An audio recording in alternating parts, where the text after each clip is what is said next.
Community dogs को shift करना shelters में, उससे क्या मेजर चेंज होगा? स्टेरिलाइजेशन प्रोसेस का क्या हुआ? Why there is less knowledge about other species? हम तो एसी में रहते घर के अंदर, बट ये जो स्ट्रीट कम्युनिटी डॉग्स है, ये वो क्लाइमेट चेंज को इतनी अकेलापन बढ़ रहा है, कंपेनियनशिप की तलाश में लोग पेट्स रख रहे हैं. What about the community dogs? Dog bytes के किस्से बहुत. This is endangering for humans as well as also for the dogs. Live and let live कहा जाता है, लेकिन बहुत सारी कंट्रोवर्सी चल रही है. आप सबको पता ही होगा, सोशल मीडिया पे वायरल है कम्युनिटी डॉग्स का शेल्टर्स में शिफ्ट करना, जो सुप्रीम कोर्ट का डिसीजन है. और उस पे few points I want to discuss the history, my opinion. This opinion would not resonate with your opinion. ये मुद्दे हैं जो मैं बस हाईलाइट में लाना चाहती हूँ. वीडियो को एंड तक जरूर देखिए अगर आपको मेरा जो थॉट प्रोसेस है वो रेजोनेट करता हो. सबसे पहले जानते हैं इस स्पीशीज का जो हिस्ट्री है, ये कैसे डेवलप हुआ. तो कहते हैं कि ये वुल्फ से डेवलप हुआ है. ग्रे वुल्फ्स इनके एंसेस्ट्रल लीनेज से है. बहुत सालों पहले कम अग्रेसिव वुल्फ्स होते थे. वो ह्यूमन सेटलमेंट्स के पास आते थे for collecting food, in search of food. Hunting camps रहते थे उस टाइम के, नोमैडिक हंटिंग कैंप्स. वो इन्हें खाना देते थे in exchange to protection, alert about any danger. आसपास कोई डेंजर होता है तो ये स्पीशीज अलर्ट देते थे. बहुत ही फेथफुल रहते थे. एंड इस तरीके से धीरे धीरे ये स्पीशीज डेवलप हुई, जो लेस एग्रेसिव और ज्यादा फ्रेंडली स्पीशीज थे, इवॉल्व होते हुए थे धीरे धीरे. The process of evolution dogs के रूप में कन्वर्ट हुई. वुल्फ्स का जो नेम है कैनस ल्यूपस, एंड जो डॉग्स साइंटिफिक नेम वो है कैनस फेमिलियारिस. तो आप देख सकते हो कि ये सेम ही एंसेस्ट्री के हैं. तो बेसिकली इस तरीके से जो डॉग्स है, इनका जो जन्म है इस हमारे ह्यूमन सेटलमेंट्स के आसपास ही हुआ है. ह्यूमन टच, ह्यूमन सेंटिमेंट्स के साथ डेवलप होते होते, अडेप्ट होते होते ये स्पीशीज डेवलप हुई है. बहुत सारी स्टोरीज है एंड अलग अलग माइथोलॉजीज में इनकी बहुत मान्यताएं है, स्टोरीज है. ग्रीक, जापानीज, हिंदू माइथोलॉजी, बहुत सारे डिफरेंट नामों से इन्हें जाना जाता है. तो इस तरीके से ये जो स्पीशीज है ये हमारे आसपास डेवलप हुई. लेकिन रोड एक्सीडेंट्स का मेजर रीजन स्ट्रीट डॉग्स ही है. Humans are endangered because of them. Dog bytes के किस्से बहुत ज्यादा है. जब आप जॉगिंग को, वॉकिंग को सुबह निकलते होगे या सुनसान टाइमिंग पे, सामने डॉग्स कभी कभी आ जाते हैं जिसकी वजह से एक्सीडेंट्स हो जाते हैं. This is endangering for humans as well as also for the dogs. उनकी लाइफ लूज होती है. गाड़ी वालों को वो दिखते नहीं है तो अचानक से they come in front of the vehicles and खुद वो अपनी जान गंवा देते हैं. सो बेसिकली इसका सोल्यूशन ये है कि they should be integrated into the human community, क्योंकि धीरे धीरे ये एक्सटिंक्ट हो जाएंगे वरना. बिकॉज इस तरीके से जितना अर्बनाइजेशन बिल्ड होगा, जितने बिल्डिंग्स बनेंगे, जितने रोड्स बनेंगे, उतने जो जंगल है वो काटे जाएंगे, उतना सीमेंट के रोड्स बनेंगे. सीमेंट के रोड्स इनके लिए अच्छे नहीं हैं, इनके पॉज के लिए सेफ नहीं है. क्लाइमेट चेंज हो रहा है जिसके वजह से ये इनकी तबीयत खराब होती है. आप गर्मियों में देखो, ये सॉइल को डिग करके सॉइल के अंदर लेटे रहते हैं, क्योंकि हम तो एसी में रहते हैं घर के अंदर, बट ये जो स्ट्रीट कम्युनिटी डॉग्स है वो क्लाइमेट चेंज को, इतनी जो गर्मी या ठंडी है उसे झेल नहीं पाते हैं. एंड धीरे धीरे इस तरीके से अगर झेल नहीं पाएंगे तो फिर धीरे धीरे ये एक्सटिंक्ट होंगे. Conditions outside will be very difficult for them to survive. Plus पहले का टाइम अलग था, वहां पे खाना अवेलेबल रहता था बाहर. अभी सब क्लोज्ड है इन क्लोज डस्टबिन्स, या कोई डिस्पोज करता है अपना गार्बेज. खाना मिलने का भी जरिया बहुत कम रहता है. ह्यूमंस ऑफ कोर्स इन्हें खाना देते हैं, बट अगर मिला तो मिला, नहीं तो नहीं. तो इनको न्यूट्रिशन उतना अच्छा नहीं मिल रहा है. सो वो कितने दिन सर्वाइव करेंगे, एक्सटेंट हो जाएंगे. तो इसका सोल्यूशन यही होता है कि आप अगर इनके बारे में केयर करते हो तो आप आपकी फैमिली में इंटीग्रेट कीजिए, इन्हें एज पेट इंक्लूड कीजिए अगर आपका सामर्थ्य हो तो। क्योंकि आजकल खर्चे इतने होते हैं कि नॉर्मल ह्यूमंस का खर्चा निकालना ही बहुत डिफिकल्ट होता है। लेकिन अगर आपकी फाइनेंशियल कैपेसिटी है तो फिर you should, and if you feel for the species then you should adopt them. You can open shelters जिनमें बहुत सारे डॉग्स को शेल्टर मिल सकता है। विराट कोहली एक एग्जाम्पल मुझे याद आता है कि इन्होंने स्पेशली ऐसे शेल्टर खुद से क्रिएट किया है एंड उन्होंने अडॉप्ट किए बहुत सारे डॉग्स।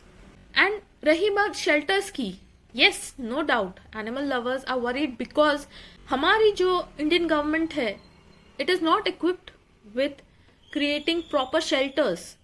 बजट क्रिएटेड है इसके लिए but it is not sufficient to accommodate so many dogs, उनका अच्छे से देखभाल करना, so many dogs stuffed into one place, उनका खाना, न्यूट्रिशन प्लस उनका वैक्सीनेशन, बीमारियां फैलने का डर, रेबीज एंड डिजीजेस का। और रहा सवाल सिर्फ दिल्ली एनसीआर में डॉग्स को, कम्युनिटी डॉग्स को शिफ्ट करना शेल्टर्स में, क्या मेजर चेंज होगा? डॉग्स आर वेरी टेरिटोरियल, अगर वो टेरिटरी खाली होगी तो आसपास की जो टेरिटरी के डॉग्स है वो वहां पे ऑक्यूपाई कर लेंगे and within no time again we will see the rise of species.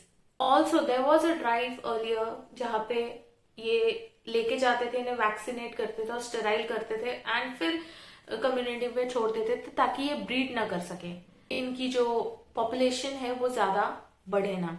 जो पेट डॉग्स है उनकी लाइफ ब्यूटीफुल होती है बिकॉज पेट लवर्स उन्हें अच्छा खाना देते हैं, अच्छा स्पेस प्रोवाइड करते हैं, nutrition, proper vaccine and lot of love and warmth उन्हें मिलता है। But what about the community dogs? Europe में percentage of keeping pets and specially dogs बहुत बढ़ गया है। Reason is no doubt security तो है ही, लेकिन आजकल due to modernisation and nuclear families होने के कारण या अकेलापन बढ़ रहा है, उस अकेलेपन को कम करने के लिए एक कंपेनियनशिप की तलाश में लोग पेट्स रख रहे हैं।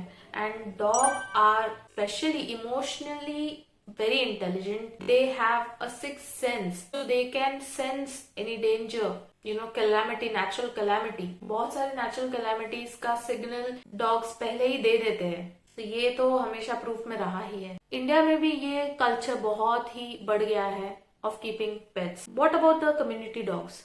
इन अ वे सुप्रीम कोर्ट ने जो डिसीजन लिया है, they are trying to solve a problem of the people of the community. ये जो डॉग बाइट्स के किस्से है, रेबीज फैलने के किस्से है, attack by dogs and accidents, ये सबको कंट्रोल में लाने के लिए they are just providing an alternative. But हाँ, एनिमल लवर्स का जो कंसर्न है कि जो शेल्टर्स में उन्हें शिफ्ट करना, उनकी फ्रीडम को छीनने का हक हमें नहीं है। अगर आपको जेल में बंद कर दिया हो सो आपको कैसा फील होगा? आपकी फ्रीडम छीन ली। बट मेरा ये कहना है कि ये जो एनिमल लवर्स है इन्हें फोकस करना चाहिए on putting pressure on government and the court.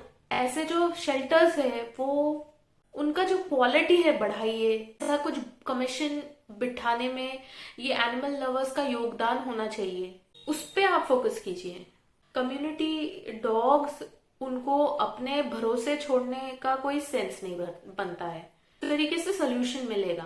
Veterinary hospitals इतने रेयर है, हार्डली आपको बहुत ढूंढने के बाद कुछ मिलेंगे, वो भी अर्बन एरियाज में मिलेंगे, रूरल एरियाज को तो भूल ही जाओ। और जब आप वेटरनरी डॉक्टर के पास जाओगे तो उन्हें ज्यादातर नॉलेज सिर्फ कैट्स, डॉग्स इनके बारे में होती है। जो रेयर स्पीशीज होते हैं उनके बारे में उन्हें बहुत ही कम नॉलेज होता है। उनका ट्रीटमेंट करने के जो फैसिलिटीज है वो भी अवेलेबल नहीं रहते हैं या कम रहते हैं। नॉलेज भी कम रहता है कि उन्हें कैसे ट्रीट किया जाए। मेरे गिनी पिग को मैमरी ट्यूमर डिटेक्ट हुआ था, बहुत दिक्कत आई थी हॉस्पिटल ढूंढने के लिए, प्रॉपर वेट एंड वेट्स को भी इतना नॉलेज नहीं था उनके ट्रीटमेंट प्रोसीजर का। मेरे गिनी पिग ने एक बहुत बड़ी सर्जरी को अंडरगो किया for removal of that tumour. तो लकीली हमें एक बहुत अच्छे डॉक्टर मिले जिन्होंने बहुत अच्छा उसका सर्जरी किया। उसका वीडियो है इस चैनल पे, मैंने किया है पूरा वीडियो। तो मेरी गिनी पिग रिकवर भी हुई। बट ये जो चैलेंज है, मतलब बहुत सारे डॉक्टर्स को उससे पहले मैंने जब दिखाया था तब they were not able to detect the tumour. They were just giving external medicine and ointments and powders just ऊपर से थोड़ा लगाने के लिए. उसका जो रूट कॉज है वो पता नहीं चल रहा था. उसे तकलीफ हो रही थी, उसकी तकलीफ बढ़ रही थी, and we were not able to find a root cause to that. So why there is less knowledge about other species, that is because of the interest in people.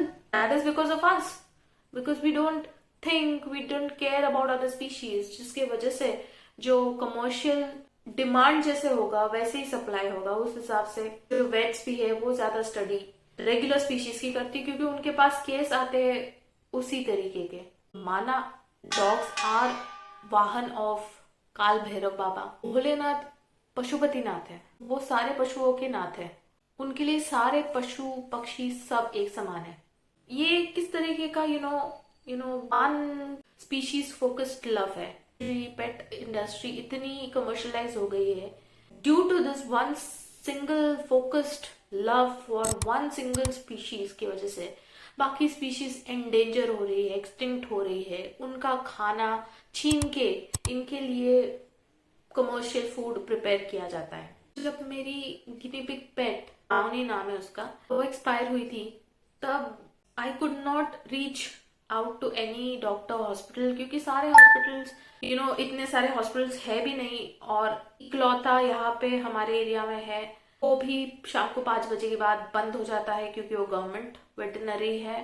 There is no calling facility, no 24 hours services. अगर human beings को कुछ ऐसा emergency heart attack या ऐसा emergency condition होता है तो there are 24 hours hospitals, 24 hours doctors, ambulances available at one phone call. And अगर ट्रीटमेंट सही मिला, सही टाइम पे मिला, तो जान भी बच सकती है. बट मेरी गिनी पिग, ऑफ कोर्स उसके जाने का टाइम आ गया था. She was losing her organs, so ज्यादा कुछ नहीं हो सकता था. बट मुझे फिर भी लगता है कि अगर एक एक्सपर्ट केयर, एक मेडिकल प्रोफेशनल का केयर मिलता, में भी शायद वो और थोड़े टाइम के लिए बच सकती थी. तो इस तरीके से ये ऐसी सारी फैसिलिटीज नहीं है. This is a fact. इसका हम क्या कर रहे हैं? क्या हम जो दूसरी स्पीशीज है उनको हमारे जैसे कंसिडर कर रहे हैं इम्पोर्टेंट?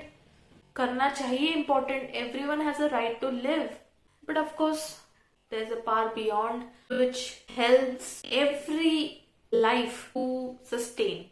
मतलब जैसे जंगलों में वहां पे तो कोई डॉक्टर्स नहीं होते, तो वहां पे एनिमल्स कैसे सर्वाइव करते?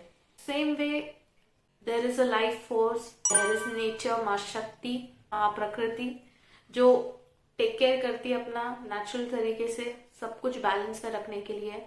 We are just puppets, but still if we want to contribute, think on special particular points जिसपे एक्चुअली काम करके डिफरेंस लाया जा सकता है. That's it. ये वीडियो बनाने का यही पर्पस था कि यही सारे पॉइंट्स हाईलाइट करने थे. लिव एंड लेट लिव कहा जाता है, लेकिन some species need help for letting them to be, letting them to live. So वही हेल्प हमें प्रोवाइड करनी है हमारे कैपेसिटी में, हमारे तरीके से. वो नॉलेज हमें लेना है, एंड सिर्फ एक स्पीशीज के लिए नहीं, सारे स्पीशीज के लिए जितना हो सके उतना. मैं भी कोई महान नहीं हूँ, एक वीडियो बना के मैं भी कोई बहुत कम्युनिटी सर्विस नहीं कर रही हूँ. करना है तो एक्चुअली फील्ड में जाके कम्युनिटी सर्विस होती है. बट यू नेवर नो कहाँ से, किस थॉट से, किस वर्ड से क्या क्रिएट हो, क्या क्लिक हो किसी के साथ. नॉलेज एक्सचेंज होता है एंड रास्ते खुलते हैं.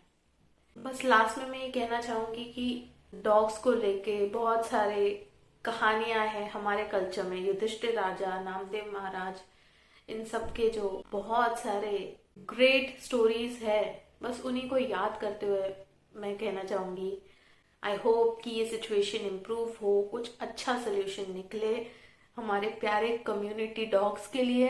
We as a human community come together and help the community, and in future I should be able to create a shelter, so should all of you.